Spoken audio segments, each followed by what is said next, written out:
Bismillahirrahmanirrahim. Kaum muslimin dan kaum muslimat rahimani wa rahimakumullah, kita bersyukur kepada Allah Azza wa Jalla karena di kesempatan pagi hari ini kita bisa kembali melanjutkan sesi rehat subuh kita untuk diskusi, ngobrol santai, membahas buku fikih bermazhab karya guru kita Ustadz Amin Nur Baiz. Tapi sebelum kita masuk ke sesi materi, kita sapa terlebih dahulu guru kita Ustadz Amin Nur Baiz. Assalamualaikum Ustadz. Waalaikumsalam warahmatullahi wabarakatuh. Sehat Ustadz? Gimana kabarnya? Alhamdulillah. Masya Allah. Berapa lama kita nggak ketemu? Oh bukan nggak ketemu. Kalau ketemu insya Allah sering ya? Sering Ustadz. Karena masjid kita satu ya? Insya Allah. Masya Allah. Udahlah berapa lama kita liburnya? Libur ini mungkin sebulan Ustadz ya? Kayaknya lebih ya? Ada sebulan? Lebih sebulan. Idul Adha Ustadz. Sebelum Idul Adha sampai Muharram pertengahan ya. Hampir 2 bulan. Hampir 2 bulan. Masya Allah. Jadi mohon dimaklumi pemirsa. Iya. Karena acara kita kan rehat subuh ya. Rehat subuh. Ya, rehatnya lama ini. Rehatnya sesekali. Oh gitu. Tapi kan ini acaranya rehat subuh kan. Berarti selain ini kita nggak rehat. Oh gitu. Rehatnya pas acara ini. Pas acara kita rehat. Masya Allah. Insya Allah. Baik Ustadz, ini rencana kan kita pagi ini ngobrol terkait dengan sikap Ustadz ya. Atau bagaimana semestinya seorang muslim itu bersikap, terutama dalam hal ini berkaitan dengan beragama gitu Ustadz ya. Nah, sebenarnya yang dicontohkan Nabi itu gimana Ustadz kalau kita bicara sikap ini Ustadz ya, antara kemarin kan sebelumnya itu kita sudah bahas tuh ekstrem kanan tidak boleh, ekstrem kiri tidak boleh gitu kan ya. Nah kita disuruh di tengah ini. Cuman yang tengah ini yang gimana Ustadz? Atau yang ideal, yang terbaik itu yang seperti apa kira-kira acuannya? Nah, alhamdulillah wassalatu wassalamu ala rasulillah wa ala alihi wa sahbihi wa mawalah wa asyhadu an la ilaha illallah wahdahu la syarikalah wa asyhadu anna muhammadan abduhu wa rasuluh sallallahu alaihi wa ala alihi wa sahbihi wa man tabi'ahum bi ihsanin ila yaumiddin. Pertama kita ucapkan ahlan wa sahlan kepada para pemirsa ANB Channel di program acara Rehat Subuh, yang ini merupakan program lanjutan untuk membahas buku fikih bermadhab. Dan kami sampaikan permohonan maaf karena program ini sempat terjeda dalam waktu yang cukup lama, mengingat ada beberapa kegiatan safar yang kami selesaikan terlebih dahulu. Baik, berbicara tentang masalah bersikap ideal dalam beragama. Ya, kita mengakui bahwa sikap ideal itu dituntut dalam setiap hal, baik dalam beragama maupun dalam beraktivitas dunia. Karena sikap ideal inilah yang akan mengantarkan seseorang untuk bisa mendapatkan keberhasilan. Dalam urusan dunia, kita selalu diajarkan untuk bersikap ideal agar kamu sukses, agar kamu berhasil, sehingga tidak terlalu berlebihan dan juga tidak terlalu malas-malasan.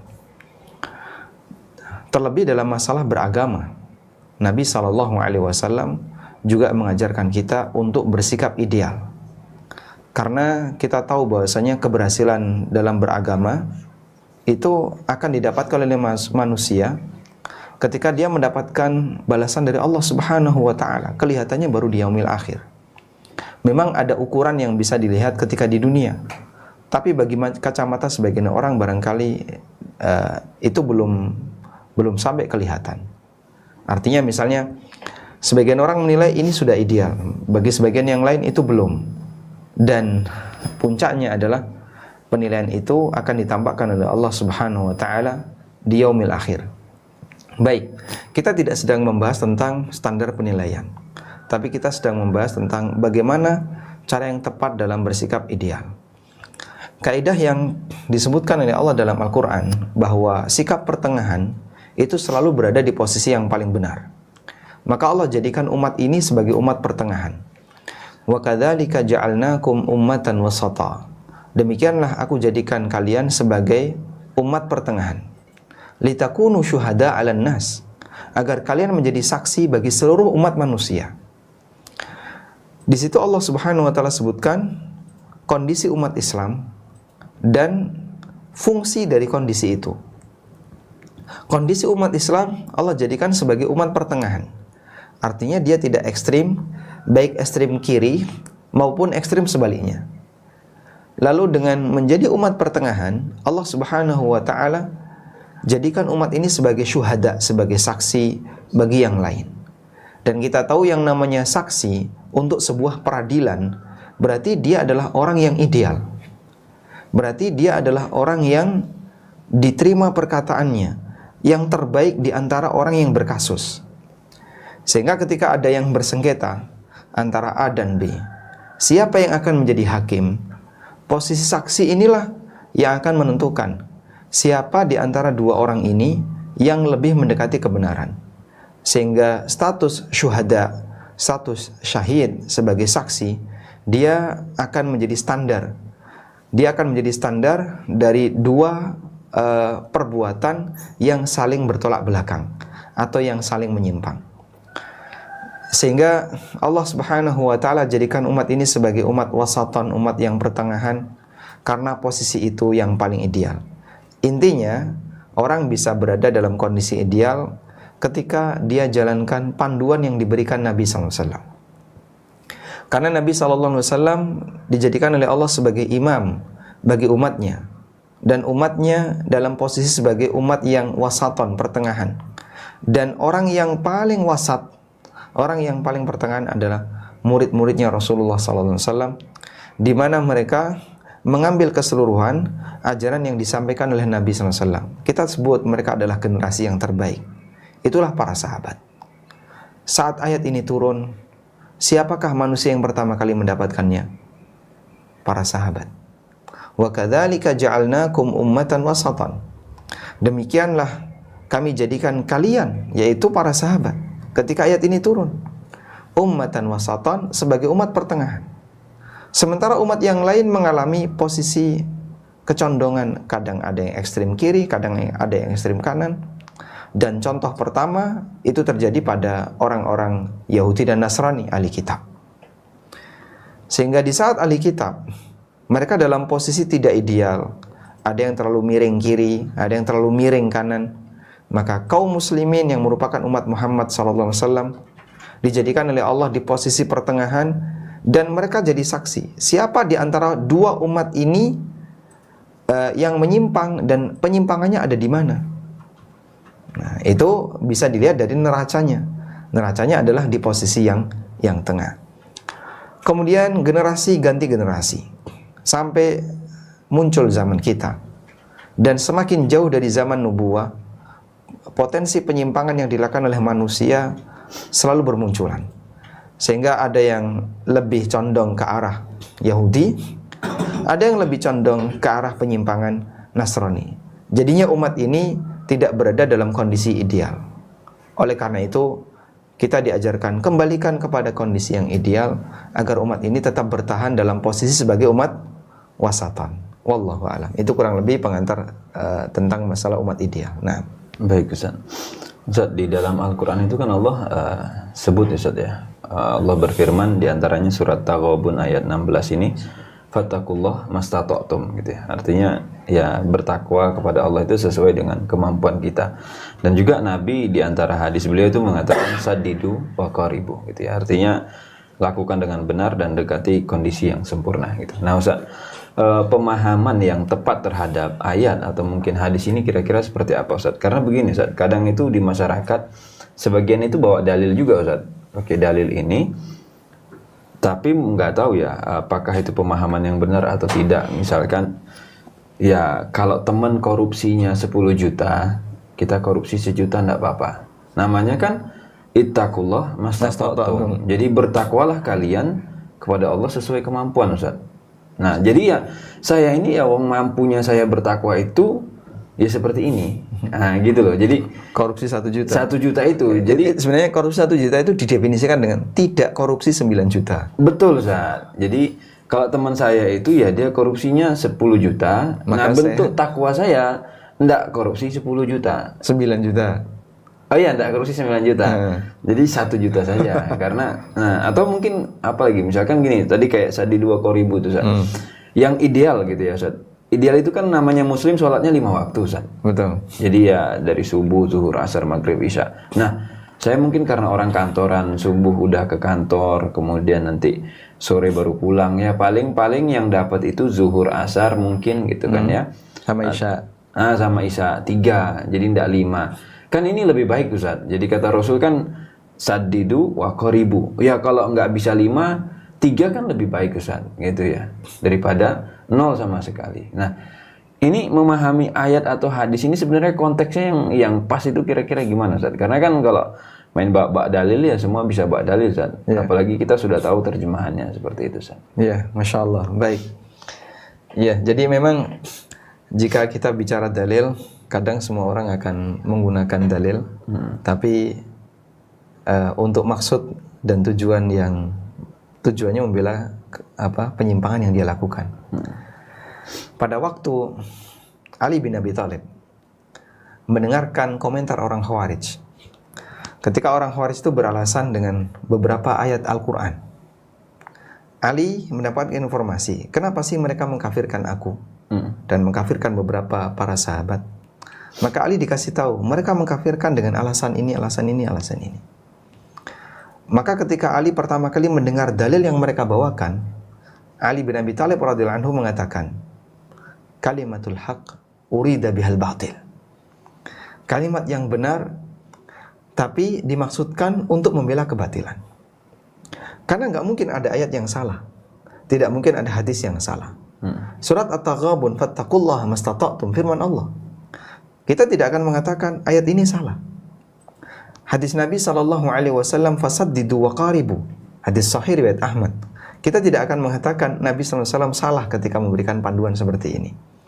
Tapi ketika ditangkap oleh orang yang tidak bertanggung jawab, ya, maka bisa saja dalil itu dia bawa untuk membela kebatilan yang dia miliki. Bahkan tidak hanya demikian, sudah jelas-jelas itu adalah perbuatan jahat. Terkadang orang menggunakan dalil untuk membelanya. Ya seperti contoh tadi ya, dia beralasan kita kan nggak korupsi 9 juta. Jadi yang didefinisikan itu bukan saya cuma korupsi 1 juta, bukan. Saya tidak korupsi 9 juta. Saya tidak korupsi 99 juta. Itu ada yang korupsi 100 juta. Itu ada yang korupsi sekian juta. Saya tidak korupsi sekian juta. Bertakwa. Berarti kan saya tidak korupsi. Yeah. Tapi kan kamu korupsi berapa? 1 juta. Saya cuma korupsi 5 juta. Ya. Ya. Sehingga ketika kalimatnya seperti itu, dia menggunakan dalil untuk pembelaan perbuatan maksiat yang dia lakukan. La haula wala quwata illa billah. Ya jelas ini adalah sebuah kesalahan ya. Baik. Sekarang kita bicara dulu dari ini tadi counter dulu ya. Iya. Ya, jadi ada pernyataan seperti ini, maka saya blok dulu biar nggak kebablasan. Betul. Nah, kalau misalnya kita mau belajar yang lebih bagus ya urut dari depan. Nah, apa sih yang dimaksud dengan fattaqullaha mastata'tum? Bertakwalah kepada Allah semampumu. Ya. Mohon dipahami bahwa tugas dari Allah itu ada 2. Ada yang bentuknya perintah dan ada yang bentuknya larangan. Ada yang bentuknya perintah dan ada yang bentuknya larangan. Yang bentuknya perintah berarti dia diapakan? Lakukan. Dikerjakan. Yang bentuknya larangan ditinggalkan. Kita sepakat akan itu. Nah, takwa kepada Allah bentuknya adalah melakukan 2 hal ini. Menjalankan perintah, meninggalkan larangan. Maka bertakwalah kepada Allah semampumu. Artinya adalah jalankan perintah semampu kamu dan tinggalkan larangan tanpa kecuali. Loh kok bisa Pak tanpa kecuali? Kenapa nggak dikasih embel-embel tinggalkan larangan semampumu? Penjelasannya seperti ini. Nabi SAW ketika menjelaskan tentang bagaimana saat beliau memberikan perintah ya, dan bagaimana beliau memberikan larangan, Rasulullah SAW menyebutkan, ya, amalkanlah apa yang aku perintahkan kepada kalian semampu kalian, dan tinggalkan apa yang aku larang. Karena yang namanya larangan itu tidak melakukan sesuatu, Orang diam saja ya. Berarti dia meninggalkan larangan nggak? Diam saja. Dia meninggalkan larangan. Karena tidak harus ada aktivitas khusus untuk meninggalkan larangan. Beda dengan mengamalkan sesuatu. Kalau mengamalkan sesuatu, harus ada effort yang dia keluarkan. Harus ada usaha yang dia keluarkan. Tapi kalau meninggalkan larangan, kamu jangan korupsi. Udah dia diam saja. Di rumah misalnya, dia diam saja di rumah. Nggak korupsi dia. Kamu jangan berbuat maksiat. Dia diam saja, itu nggak maksiat. Tidak harus ada usaha khusus, kerja khusus yang harus dia lakukan. Sehingga berbeda pendekatan antara melaksanakan perintah dengan menjauhi larangan. Pendekatan perintah itu adalah dia harus melakukan usaha tertentu. Nah, dalam melakukan usaha tertentu, kadang dia terbatas. Saya tidak mampu seperti ini, saya tidak mampu seperti ini. Maka Islam berikan kelonggaran, ya kerjakan semampumu. Bukan tinggalkan semampumu ya. Bedakan antara kerjakan semampumu dengan tinggalkan semampumu. Yang diperintahkan adalah kerjakan semampumu. Karena dikerjakan semampumu, harus ada usaha yang dia lakukan untuk mengerjakannya. Bukan dia tinggalkan. Kalau meninggalkan, sudah tidak lagi masuk dalam ranah takwa. Baik. Sehingga kalau kita kasih contoh dalam masalah sholat. Dalam masalah kerjakan semampunya. Berarti bisa nggak orang beralasan kerjakan semampunya itu kalau 5 kerjakan 3 udah beres? Ya enggak, salah. 5 ini harus dikerjakan semua. Tapi caranya semampunya. Kalau ditinggalkan 3 berarti kamu belum mengerjakan. Perintahnya kerjakan kok. Sehingga ketika dia kerjakan 3, dia tinggalkan 2, berarti ada yang dia tinggalkan. Padahal perintahnya kerjakan semampunya. Sehingga dalam hal ini, ketika dia mengerjakan kewajiban, apa yang mampu dia lakukan untuk mengerjakan itu, silakan dilakukan. Maka orang yang sakit, nggak bisa sholat sambil berdiri, boleh sambil duduk. Nggak bisa sholat sambil duduk, boleh sambil tiduran. Nggak bisa tidur miring, boleh sambil terlentang dan seterusnya. Yang nggak bisa puasa, dia boleh nggak puasa. Tapi nggak ada puasa yang ciparo ya. Dia boleh nggak puasa, terus gantinya apa? Bayar fidyah. Bagi mereka yang punya uzur. Baik.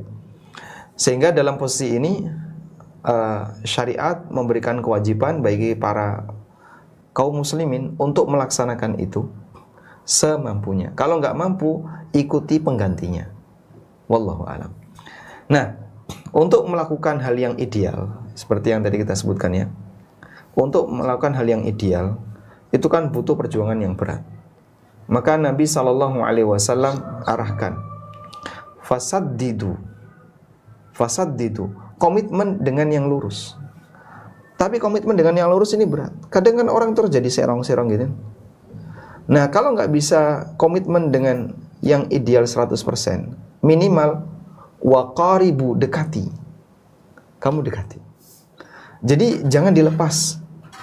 Kalau nggak bisa ideal, berjuanglah untuk menuju ideal. Karena tantangan masing-masing orang kan berbeda. Mereka yang berada di lingkungan pesantren, lingkungan islami, untuk melakukan aktivitas islami lebih gampang.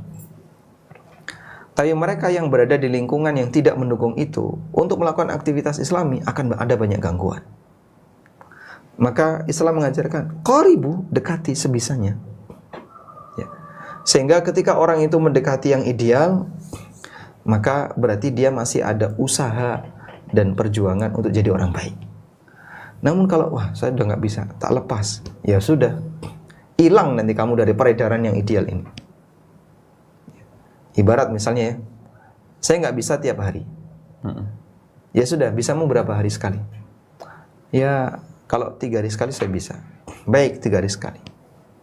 Jadinya ketika dia tidak bisa tiap hari, dia dekati dengan cara bertahap. Ya. Ketika dia melakukan usaha itu, dia akan masih berada di ranah yang ideal. Selama masih ada semangat untuk berbuat baik, insya Allah orang ini terhitung sebagai orang baik. Wallahu a'lam. Baik, Ustaz. Berarti kalau tadi kaitannya dengan sholat tadi, Ustaz ya, itu kan yang 5 tetap harus dikerjain, Cuman cara ngerjainnya tadi yang kita Semampunya. pakai konsep ittaqullah mastata'tum. Bertakwalah kepada Allah semampunya. Iya. Nah, berarti kan ada semacam guide ya, Ustaz ya, panduan standar minimal yang ini tetap aja harus nggak bisa ditawar. Cuman tadi caranya seperti itu, Ustaz ya. Sama mungkin tadi seperti kalau korupsi tadi gimana, Ustaz? Karena kan tadi katanya kita meninggalkan itu kan artinya kita diam, Ustaz ya. Nah, cuman kan kalau kita ngelihat teman-teman itu sekantor main semua, Ustaz ya. Kita diam itu kan rasanya gimana gitu, Ustaz? Ya, jangan ikutan. Ada orang menyimpang, kita ikut menyimpang. Di mana kepribadian kamu? Sehingga ketika angin bertiup ke barat, Anda ikut ke barat, bertiup ke timur, ikut ke timur. Anda kan punya prinsip. Dan Anda tahu ketika ini perbuatan salah, seharusnya dihindari. Jangan ikut-ikutan sistem. Jadi kita kadang heran, kalau apakah kemudian disebabkan karena semua orang bermaksiat, terus kita ikut-ikutan maksiat? Semua orang salah, kita ikut salah? Ya tidak. Kalau kemudian semua salah, terus kita ikut-ikutan salah, akhirnya kesalahan itu jadi kebenaran. Kesalahan itu akan menjadi kebenaran. Karena generasi setelahnya akan menilai, dulu orang tua kita juga kayak gitu, semuanya. Sehingga dari mana orang akan tahu kesalahan kalau kemudian semua orang ketika berbuat salah diikuti? Nah, dan tentu tidak ada satupun orang yang sepakat dengan pendekatan semacam ini. Maka kalau kemudian dalam satu kantor ada banyak penyimpangan, korupsi, banyak orang salah, seharusnya kita nggak ikut. Wallahu a'lam. Baik, Ustaz. Ini tadi Ustaz, hadisnya kan belum selesai, Ustaz ya. Ada potongan berikutnya kata Rasul itu waqdu waruhu gitu ya. Manfaatkan beramal di pagi dan sore hari. Kemudian wasyai'un minad dulja, dan sebagian di waktu malam. Wal qasda al qasda tablugu, dan jaga sikap moderat, nanti kalian akan sampai. Itu kaitannya dengan ini gimana, Ustaz? Kaitan dengan idealisme dan semacam itu tadi. Jadi ideal itu kan ada di banyak sisi kehidupan manusia. Ideal dalam masalah akidah, ideal dalam sikap beragama, ideal dalam beramal. Tujuan akhir kita surga. Tujuan akhir kita surga. Nah, untuk menuju surga kita butuh apa? Pahala. Bekal berupa pahala. Dan pahala itu didapatkan oleh manusia karena ada sebabnya. Bukan dari hasil warisan. Sehingga misalnya orang tuanya adalah orang yang sangat soleh, rajin beribadah. Bisa nggak pahalanya diwariskan? Nggak bisa. Nggak bisa. Bukan dari hasil hibah. Saya dikasih pahala oleh tetangga-tetangga saya.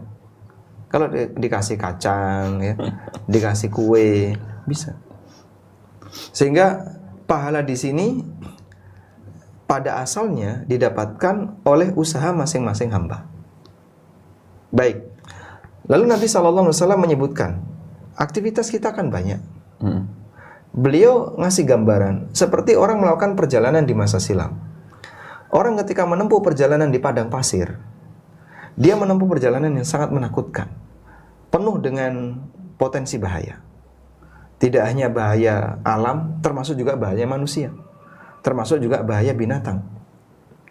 Sehingga perjalanan dengan kondisi seperti itu menuntut orang untuk tahu teori yang tepat agar dia bisa melakukan perjalanan dengan selamat. Maka Nabi SAW mengatakan, waktu waruhu, gunakan waktu pagi dan gunakan waktu sore. Orang di masa silam ketika melakukan perjalanan, mereka menggunakan dua waktu ini. Siang kenapa nggak dipakai? Panas sekali. Sehingga mereka berangkat itu di waktu pagi. Misalnya habis subuh berangkat, sampai jam 10 istirahat. Istirahat di satu tempat tertentu yang teduh, nanti jam setelah asar berangkat lagi. Terus waktu malam mereka juga gunakan untuk perjalanan. Maka Nabi SAW mengatakan, waktu waruhu wa syai'um minad dulja. Gunakanlah waktu pagi, waktu sore, dan sebagian di waktu malam. Untuk apa? Untuk melakukan perjalanan menuju akhiratmu, yang itu lebih jauh daripada perjalanan di padang pasir. Jika perjalanan di padang pasir menuntut orang untuk berstrategi agar dia bisa melakukan perjalanan yang selamat, Maka perjalanan menuju akhirat juga sama. Anda harus punya strategi agar bisa sampai dengan selamat. Padahal tantangan ketika melakukan perjalanan menuju akhirat besar tidak? Lebih besar. Ada banyak tantangan, ada banyak ujian, sehingga orang butuh bekal yang cukup dan dia butuh strategi yang bagus agar bisa selamat sampai akhirat. Kemudian Nabi SAW mengatakan, fal qasda wal qasda tabluku. Yang moderat, yang sederhana, jangan berlebihan. Sehingga kalau orang melakukan perjalanan di padang pasir, lari terus misalnya. Itu onta digas terus, dicambui terus. Pokoknya harus lari terus. Kira-kira gimana? Pingsan nanti. Cepat capek. Mungkin baru dapat 1/4 perjalanan, pingsan. Mungkin baru dapat setengah, sudah mati. Karena cepat capek, kelelahan. Namun kalau orang mengambil sikap yang sederhana, yang moderat, nanti dia bisa sampai dengan selamat. Memang mungkin dia lebih lambat, tapi dalam hal ini tujuan dia adalah sampai dengan selamat. Orang melakukan perjalanan menuju akhirat juga seperti itu. Gunakan waktu pagi, gunakan waktu sore. Waktu pagi dengan apa? Salat subuh dan dzikir pagi. Waktu sore dengan apa? Salat asar dan dzikir sore. Udah? Sehingga waktu kamu di rentang ini silakan dipakai untuk aktivitas dunia, tapi di tengahnya ada salat duhur. Untuk mengingat Allah Subhanahu wa taala di tengah kesibukan kamu. Makanya kalau kita lihat ya, kita diberi oleh Allah taala rentang ibadah. Yang rentang ibadah itu tidak ganggu aktivitas dunia. Subuh sampai duhur berapa jam selisihnya? Jam 5 ke 12, 7, 6 atau 7. Ini sekitar 6 jam, 7 jam. Sehingga manusia punya ruang. Kamu bisa bekerja di jam ini. Cari aktivitas dunia, melakukan kegiatan dunia. Baik. Masuk waktu zuhur dia istirahat untuk ibadah. Kemudian kerja lagi sampai asar, kurang lebih 3 jam. Udah? Sehingga kenapa waktunya lebih pendek? Karena produktif manusia itu kebanyakan di waktu pagi. Ini kamu sudah mengalami kelelahan. Yang seharusnya kamu istirahat di waktu asar, terus dzikir, mengingat Allah Subhanahu wa taala. Sehingga aktivitas dunia mulai turun. Ya, tapi kan kadang orang di umumnya ya sampai jam 5. Ya. Taib. Dan di waktu sore ini silahkan perbanyak dzikir. Ini adalah bekal kamu untuk melakukan perjalanan menuju akhirat. Wal qasda al qasda. Bersikaplah yang moderat, jangan ekstrim. Terlalu kencang, terlalu keras, nanti putus di tengah jalan. Terlalu lembek, jadinya kita malas-malesan. Maka lakukan yang standar, yang ideal. Agar kamu bisa sampai dalam perjalanan yang demikian jauh ini dalam posisi selamat di akhirat. Wallahu a'lam. Baik Ustaz, Masya Allah. Sebenarnya tadi itu saya mau tanya Ustaz, ini kaitannya dengan kata moderat ya, karena Ustaz tadi sebut kata moderat. Karena memang sekarang itu semacam hal yang cukup ramai juga, itu moderasi beragama seperti itu. Tapi mungkin waktu kita terbatas Ustaz. Iya, kalau bicara moderat, siapa sih manusia yang paling moderat? Rasul Ustaz. Rasulullah SAW. Sedangkan kalau kita bicara moderasi dalam beragama, ya, jadi biar itu kan tujuannya begini ya. Waktu ada frekuensi yang berbeda, biar nggak terjadi benturan, maka perlu ada media yang melakukan moderasi. Biar frekuensi ini bisa ketemu, sehingga sinkron kan. Itu kan teori gelombang moderasi itu ya. Aslinya ini istilah ya dalam teknik, tapi ketika kita menggunakan teori gelombang, maksudnya seperti itu. Baik, agama A dengan agama B berbeda. Sudah? Ini kalau kemudian dikonfrontasi, akan ada banyak clash. Nah, maksud orang ini, mari kita moderasi, biar agama ini bisa menyatu. Nabi SAW diajak seperti itu. Muhammad, daripada kita berantem terus, gini aja ya. Kita lakukan moderasi agama. Kami ya, orang musyrikin akan mengikuti kamu selama setahun. Jadi pengikut setia kamu, membela kamu, beribadah seperti kamu selama setahun. Terus nanti kita gantian. Kamu dan pengikut kamu ikut kami selama setahun. Ini kan tawaran bagus ya. Biar di Mekah itu jadi kekacauan di Mekah, beritanya kan sampai kemana-mana itu. Sehingga di semua tempat tahu kalau Mekah ini ada yang geger gitu ya. Itu beritanya sampai kemana-mana, walaupun tidak ada media seperti zaman sekarang. Nggak diberitakan, di liputan apapun, tidak.